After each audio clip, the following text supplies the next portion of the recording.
हरे कृष्णा।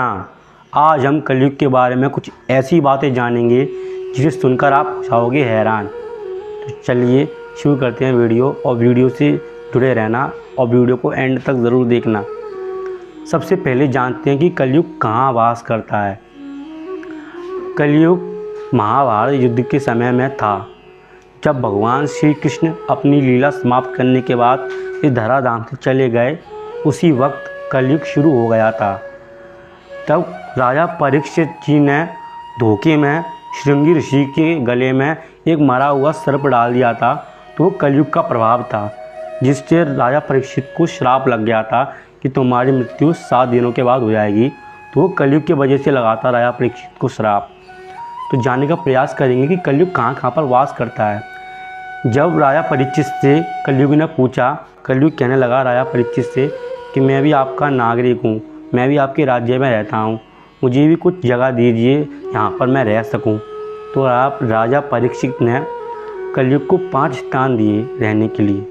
पहला स्थान है शराब, दूसरा स्थान है जुआ, तीसरा स्थान है परस्त्री का संग करना यानी यहाँ वैश्यालय होना, चौथा यहाँ हिंसा होना, जानवरों को मारकर काट कर खाना यानी कि मीट खाना। यहाँ लोग हिंसा कर जानवरों को मारते हैं और खाते हैं, हिंसा, वहाँ भी कलयुग वास करता है। और 5वां है सोना यानी कि गोल्ड यानी कि स्वर्ण, यहाँ सोना है वहाँ भी कलयुग है।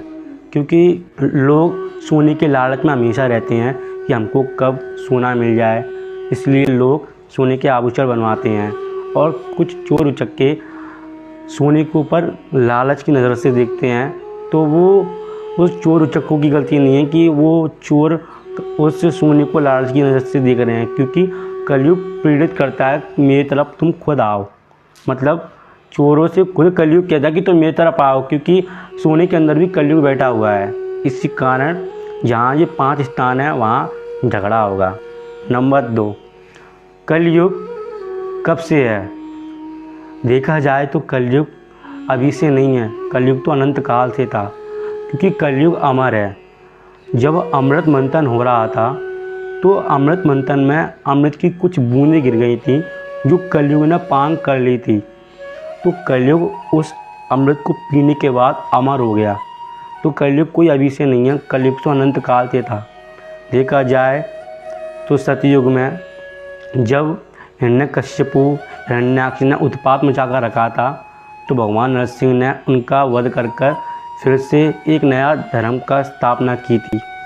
तो जब भी कलयुग था, क्योंकि कलयुग लोगों की बुद्धि, तो हम सोचते हैं कि कलयुग जो लोग शराब पीते हैं, तो शराब पीकर लोग लड़ाइयाँ भी करते हैं, झगड़े भी करते हैं।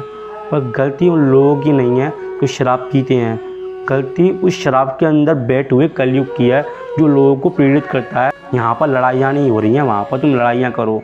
तो कलयुग लोगों की बुद्धियों को कलेश में कर देता है, उनको प्रदूषित कर देता है और लोगों से बुरे बुरे काम करवाता है। नंबर 3, कलयुग सबसे अच्छा है। कलयुग की खासियत ये भी है कि कलयुग सब युगों में सबसे बेहतर और सबसे अच्छा युग है। सतयुग में देखा जाए तो हमको भगवान की तपस्या कर उनको हम प्राप्त कर सकते थे। द्वापर में या त्रेता में हमको भगवान जी का यज्ञ करना पड़ता था, जब हमको भगवान की प्राप्ति होती थी। बस कलयुग में ये सब कुछ करना नहीं पड़ता। कलयुग में सिर्फ हरि नाम का संकीर्तन करने से या भगवान का नाम जपने से हम भवसागर से पार हो सकते हैं। इसी कारण कलयुग के ऊपर एक बहुत अच्छा भजन है। चारों युगों में कष्ट है कलयुग, और मैं कलयुग में जन्माऊं। धर्म की छाव है ना ज्ञान के फल हैं, ऐसे वृक्ष के तले बैठाऊं। दुर्जनी दुर्लभ दम्भी दुरात्मा, लोभी छली क्या मैं बोलूँ मैं क्या हूँ। काल की रात के प्रतीक रूपात की, छोटों की श्रेणी में सबसे बड़ा हूँ।